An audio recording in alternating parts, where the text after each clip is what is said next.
Hello everybody, I'm Storm here. Welcome back to Final Fantasy XIV Online Stormblood. In the last episode, we finished up the Crystal Tower storyline, ran through the World of Darkness, and defeated the Cloud of Darkness. Got that done. And then Une and Doga stayed behind to annul the contract and fulfill their purpose. And the rest of us managed to escape. My character, or our character, Grahatia and Nero all managed to make it out. And then as we were trying to figure out what to do with the tower, Grahatia decided he was going to seal himself inside the tower and put it into stasis, the way it was before it was awakened by the 7th Umbral Calamity. And basically to wait for someone with the technological capabilities to properly use the tower to come along. So, the tower is essentially in a dormant state at this particular point. Now, elements of that storyline will come back up in Shadowbringers, so that's why I wanted to run through it before we got there. But with that done and out of the way, and all of our current job quests out of the way for all the jobs that I currently have leveled, we can head back and resume work on the main storyline and push ourselves towards the Shadowbringers expansion. So that is what we are going to go ahead and do. And that is why we are in Rhalgr's Reach right now. Because the next quest in the main storyline is here in Rhalgr's Reach, picked up over here. It's Arenvald's Adventure.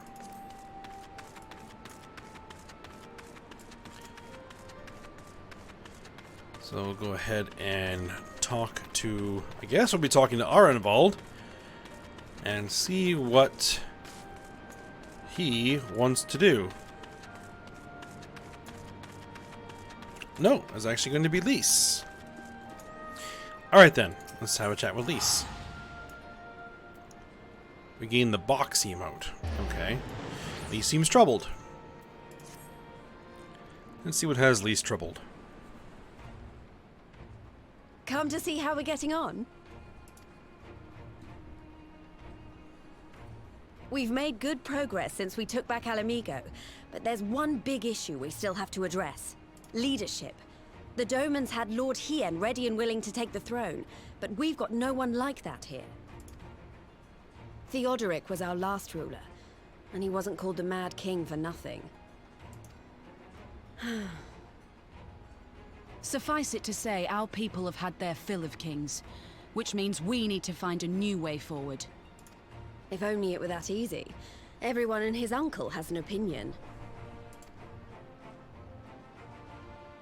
For the time being, we're just going to have to keep leaning on General Aldin and the Alliance for support, and see if we can't find a solution together. Something tells me we're going to be hosting a lot of meetings in the near future. But if that's what it takes, I'm ready to talk till my jaw aches. The Reach is yours, Nago. Don't do anything I wouldn't. Aye, aye, Commander.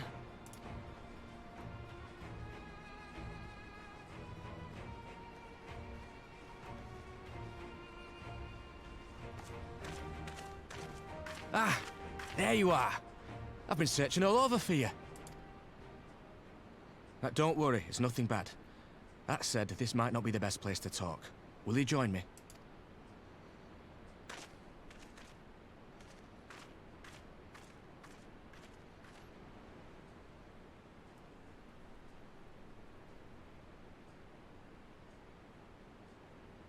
I'll get to the point. Might you be interested in a spot of adventure? After all, we were adventurers before we were scions, were we not? After routing the Imperials and liberating Alamigo, I reckon we've earned a bit of respite, don't you? And what better way to spend it than by returning to our roots? So, what say you? Shall we call on Alphino and go adventuring?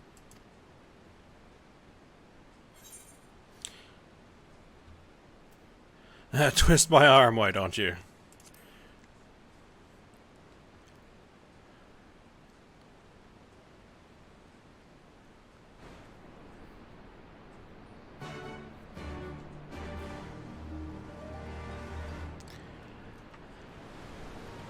Alright.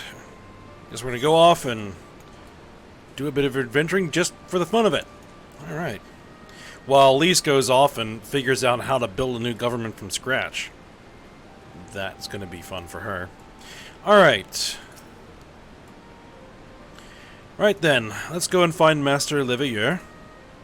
Actually, leave that to me. I want you to fresh for our little adventure. Wait for us by the Aetheryte and we'll be along shortly. See you there. Alright, let's see what he has in mind. He's bringing Alphino along, apparently. Nothing wrong with that.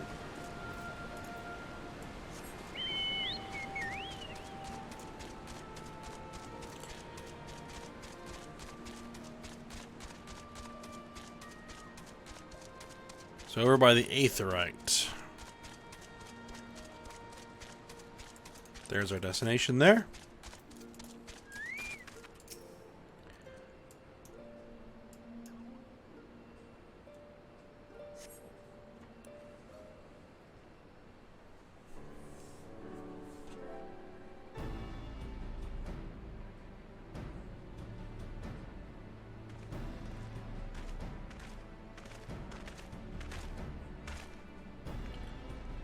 Alright. Greetings, Ayame. 'Twould seem we are to accompany Arenvold on some manner of escapade. Have you any idea what we've gotten ourselves into? Allow me to explain. It'll be something of a history lesson, but I'll try to be brief. No snoring, if you please. No promises. Alright, now the events I would speak of occurred before the occupation, back when Alamigo was still a monarchy, and Theodoric sat the throne. A uniquely brutal despot, by all accounts. That he was, the King of Ruin suffered no rivals, real or imagined, and his dispute with the monks of the Fist ended with Ralgar's Reach being burned to the ground. In the latter years of his rule, he was seized by the unshakable belief that unseen forces were conspiring to steal his crown, and so he ordered that every soul with a claim to the throne be executed, including his own family. The wealth of the poor sods he put to death became the property of the king, and it's said that these royal treasures were hoarded somewhere in the palace. Thus was born the legend of the Mad King's Trove. Ah, I believe I see the direction our adventure is to take. I assume you have a mind to unearth this hidden bounty? You assume correctly.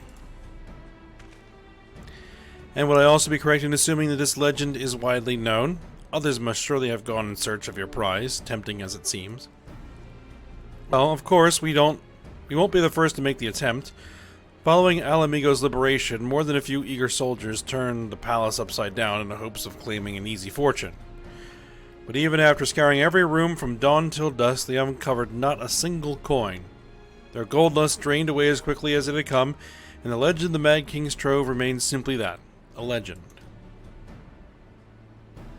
But I see you have no intention of letting the story end there.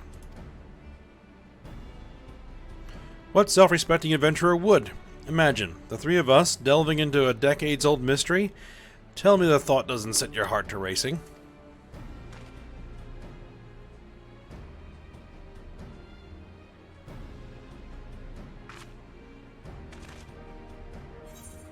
Alright, looks like we're all enthusiastic. Let's go. I learned the emote box. Which looks like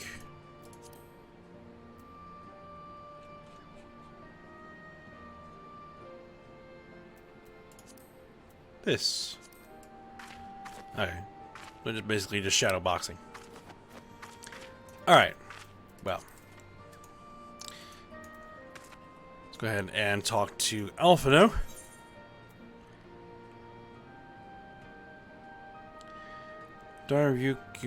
Ryumaku accessories of slaying. Well, we don't really need any of that because I'm already outfitted better than any of this is going to be, but, you know, it is what it is.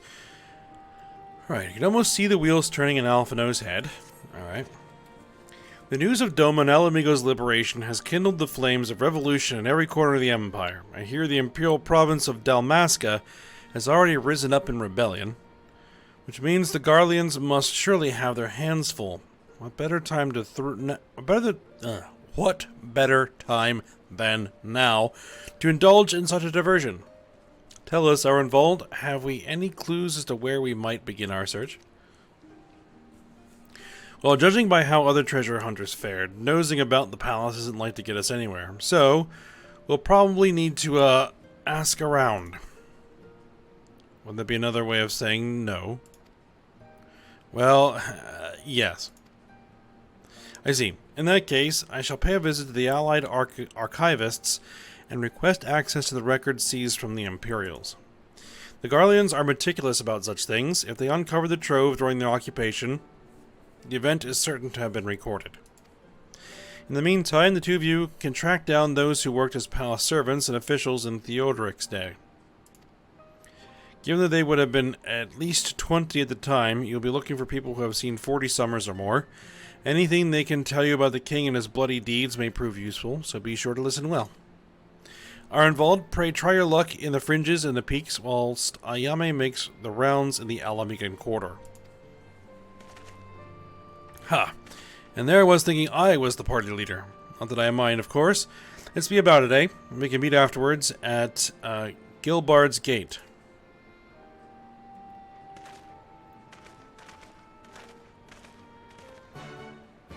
Alright, speaking of residents of the Alamigan Quarter, so we'll go ahead and teleport ourselves over there and have a chat. And see if we can't uncover any clues.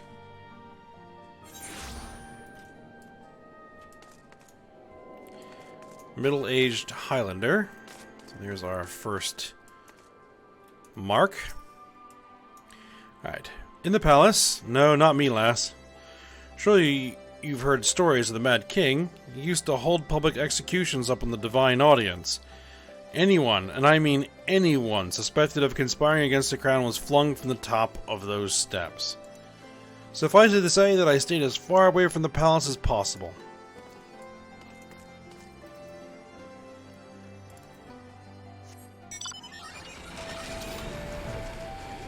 Alright, easiest way to get around here is just to fly.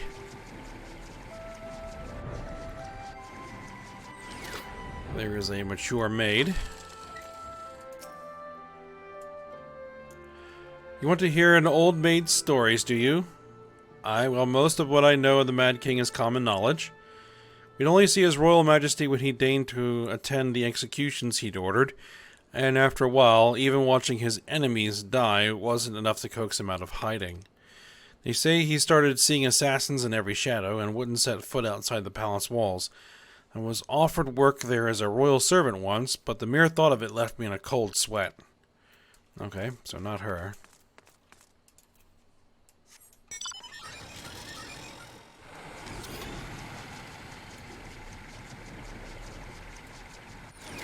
And there is a retired Rogadan there.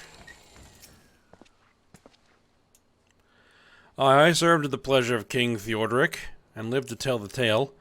One of the palace guards I was. Truth be told, it was a dark chapter in my life, and one I'd sooner forget. Hardly a night went by when we didn't hear blood-curdling screams echoing from the inner chambers, which, of course, we were under orders to ignore. So we'd stand still as statues, try not to imagine what horrors were unfolding within. If you're hell's bent on finding out what happened in the palace, head down the street and ask old Arnold. He was the king's head scribe. Alright.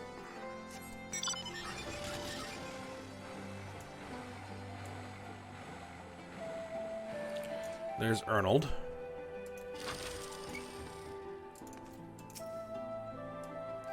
Yes, I'm Arnold. Oh, what do you want with me? You would have me dredge up some decidedly unsavory memories. Yet if Alamigo is to move forward, we must needs acknowledge the misdeeds of the past. Very well, I shall tell you what I remember. I take it you know of Theodoric's paranoia and the public executions of his kinsmen. Yeah, we heard about that. Those were terrible enough, but in his last days, the king's fevered mind settled upon an even grislier method of disposal. one which only a chosen few were unfortunate enough to witness. His Majesty ordered the court thaumaturge to unleash a vile curse upon the remaining members of the royal family, a magic which transformed them into fiends of hideous aspect. The resulting monstrosities were then cast into the darkness below the palace. Even now my sleep is troubled by nightmares. If others of Theodoric's blood were prone to share his madness, then mayhap it is a kindness that the monarchy ended with him. Interesting.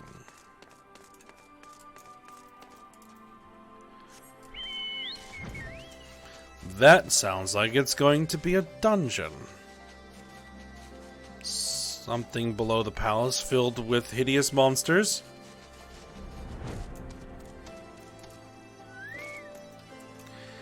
Alright, Ironvald.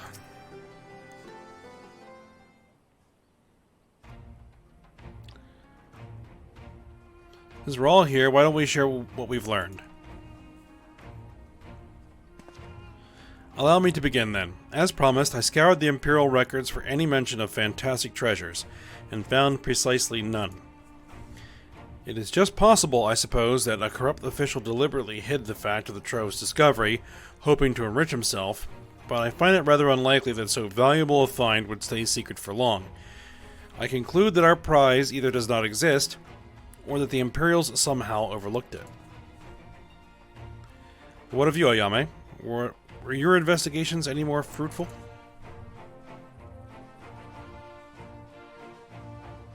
Turned into monsters? And what could he mean by this darkness beneath the palace, I wonder? I met an old man in Aligiri who spoke of the palace's subterranean prison, but he said naught of cursed abominations. The Imperial archives were also silent on the subject of fiends inside the palace grounds. Could this scribe fellow have been spinning her a yarn? Do you think? Did you believe him, Ayame? His fear seemed genuine. If he was afraid, that does lend credence to the tale, though I'm not sure how that helps us in our search. Do not be so hasty. Ernald's anecdote may very well have told us where the trove is hidden. But ere I share my theory, there is a matter I would clarify. Arnvald, you spoke of light-hearted adventure, but I sense a deeper motive for this expedition. Why are you so intent on finding this treasure? It wasn't all pretense, I swear it, but you're right. My father was in the Imperial Army, a man of Garlean blood. I trust you know what I mean when I say that my Alamegan mother did not welcome my arrival. Ooh.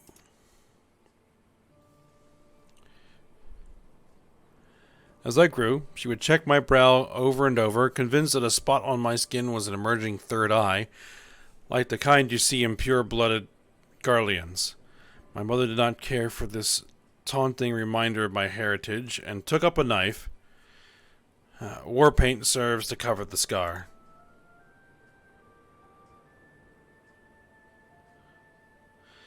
In the end, she turned me out onto the street, and I was left to haunt the alleyways of Alamigo, a feral child who got what he needed through begging, cunning, or worse.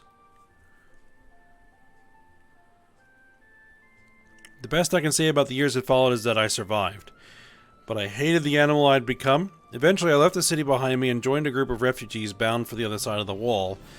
It was then that I turned to adventuring, and that road led me to the company of the Scions.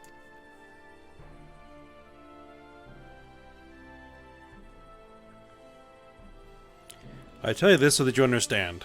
I know all too well what poverty and hunger can do to a person. I drew steel and ordinary folk for a measly crust of bread.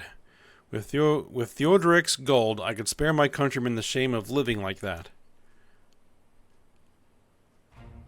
Thank you, Arnvald, and I apologize.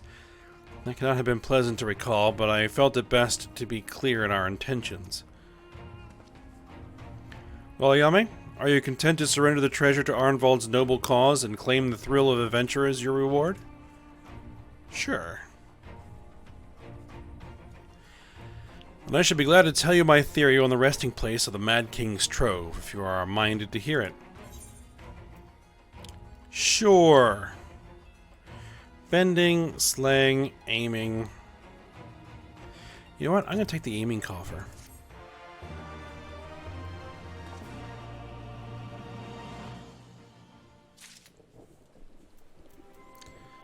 Because I do have Machinist unlocked, even though I haven't really worked on it at all. Alright. Alphino seems eager to share his theory. Let's hear it then.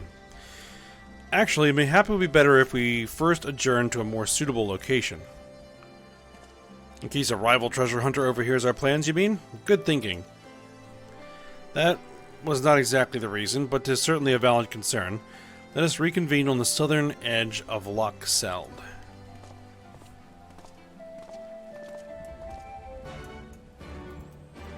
Very well.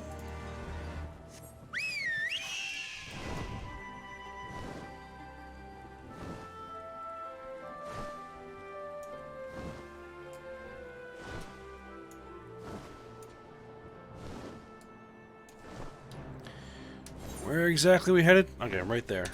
Not too far away.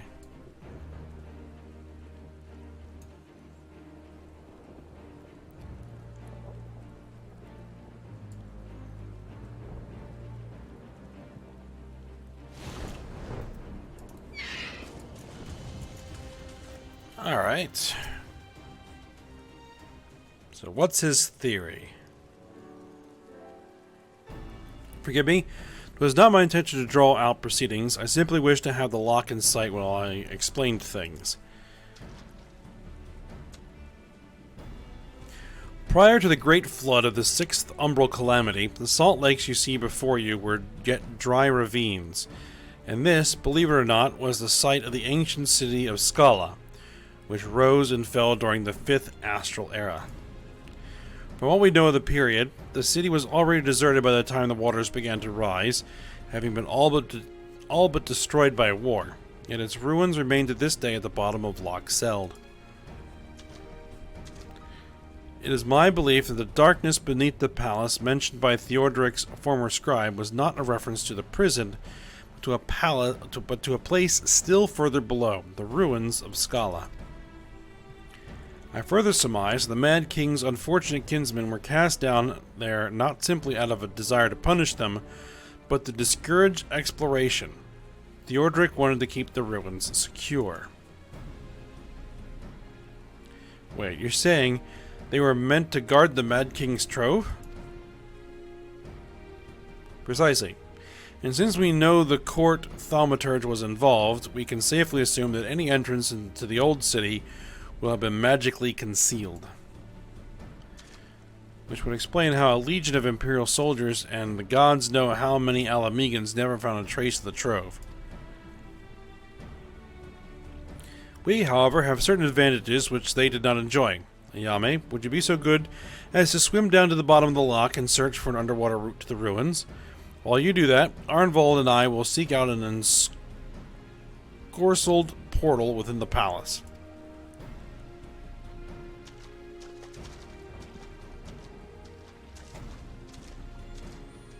Alright, we're going to use our ability to breathe underwater to take care of this.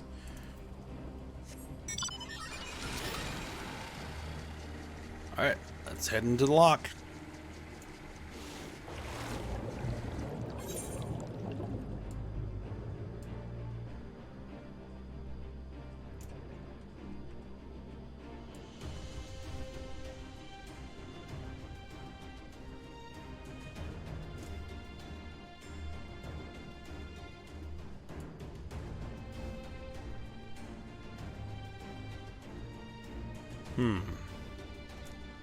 Giant ice crystal things. Does that seem to be where we want to go? It does.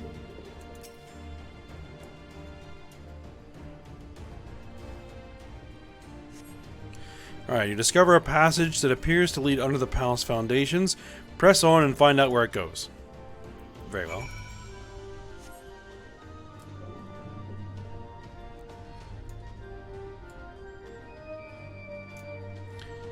And we have a stone door.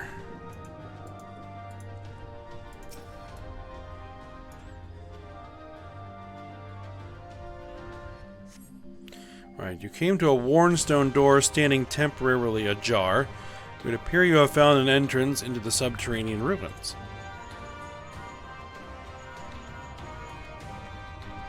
Alright, Ayame and Salfino, we have searched the prison beneath the palace and found the door concealed by enchantments. Have you aught to report? Well, we found our own door. And you believe it leads into the ruins? Excellent. Then I propose we proceed from our respective entry points and look to meet somewhere in the middle. Oh, and come on you two, we might as well make it a race. Victory goes to the first adventurer to find the treasure. Godspeed. And there we go, the drowned city of Scala is now accessible. So, I guess that's what we'll be doing next episode. Is running through there, fighting off the fiends that are supposedly down there, and see if we find the treasure. Alright, well, for now, we'll end here. So, I hope you guys enjoyed it. Thanks for watching. Go ahead, like, subscribe, and comment, and I will see you next time.